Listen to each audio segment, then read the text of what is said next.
Hey guys, welcome back. Before I get started, I would just like to make a quick note. I haven't been on here in like about 2 weeks, roughly, because school got a little chaotic. I kind of needed a break just to focus on my things in school, and it was also Thanksgiving with the whole week off that I got. So I just spent time with my family and trying to recoup for finals coming up and such. So I took a little break but we're gonna get back started today, and I will be doing Bible readings every day continuously, and I'm going to be doing Vlogmas, but I'm gonna make it like my own kind of thing. We're definitely gonna do a Bible reading every day, and then I might show you other things in my life too. So let me know if you want that or if you just want the Bible reading on those days. Maybe I'll do a mix of both. But let me know what you guys think. So let's get started. This is always the same Bible that I use. I'll remind you, it's the New Revised Standard Version, red letter by Cokesbury, but always the same one. And we're starting on page 17 of chapter 22. This is verse 1 through 19, almost all of chapter 22, and this is the command to sacrifice Isaac. After these things, God tested Abraham. He said to him, "Abraham," and he said, "Here I am." He said, "Take your son and only son Isaac, whom you love, and go to the land of Moriah, and offer him there as a burnt offering of one of the mountains that I shall show you." So Abraham rose early in the morning, saddled his donkey, and took 2 of his young men with him, and his son Isaac. He cut the wood for the burnt offering, and set out and went to the place in the distance that God had shown him. On the 3rd day, Abraham looked up and saw the place far away. Then Abraham said to his young men, "Stay here with the donkey. The boy and I will go over there. We will worship, and then we will come back to you." Abraham took the wood of the burnt offering and laid it on his son Isaac, and he himself carried the fire and the knife. So the 2 of them walked on together. Isaac said to his father Abraham, "Father." And he said, "Here I am, my son." He said, The fire and the wood are here, but where is the lamb for a burnt offering?" Abraham said, "God himself will provide the lamb for a burnt offering, my son." So the 2 of them walked on together.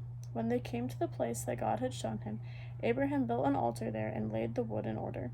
He bound his son Isaac and laid him on the altar on top of the wood. Then Abraham reached out his hand and took the knife to kill his son. But the angel of the Lord called to him from heaven and said, "Abraham, Abraham." And he said, "Here I am." He said, "Do not lay your hand on the boy or do anything to him. For now I know that you fear God, since you have not withheld your son, your only son, from me." And Abraham looked up and saw a ram caught in a thicket by its horns. Abraham went and took the ram and offered it up as a burnt offering instead of his son. So Abraham called that place, "The Lord will provide," as it is said to this day, "On the mount of the Lord it shall be provided." The angel of the Lord called to Abraham a second time from heaven and said, "By myself I have sworn, says the Lord, because you have done this and have not withheld your son, your only son, I will indeed bless you, and I will make your offspring as numerous as the stars of heaven and as the sand that is on the seashore. And your offspring shall possess the gate of their enemies, and by your offspring shall all the nations of the earth gain blessing for themselves, because you have obeyed my voice." So Abraham returned to his young men, and they arose and went together to Beersheba, and Abraham lived at Beersheba. Okay, so this was a long story, but also a very, very important story. I remember this story is a very important one from church and such.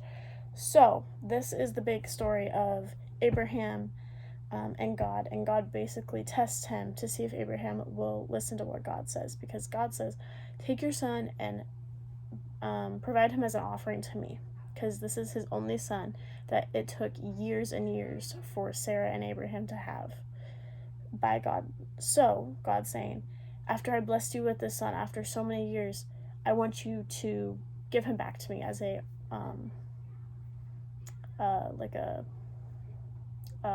sacrifice as such.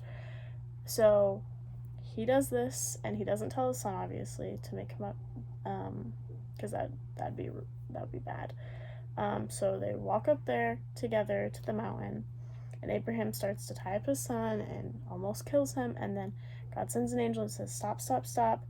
you pass the test, basically, because you would give up your only son when I said to. So you're actually going to listen to me, and you're a faithful person to me. So he says, take your son down, and then God provides that there's a ram in the distance, and they bring him the ram as the sacrifice instead. And the son and Abraham get to go back to Beersheba. And my thoughts on this are, it tests your obedience and strength to God within your own family, because God gave you that family, and he could take it away as well.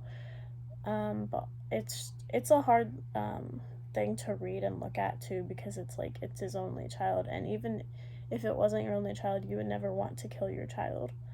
And that's just like something that's weird to think about, is you would never kill your child.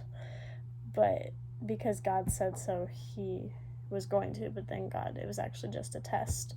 So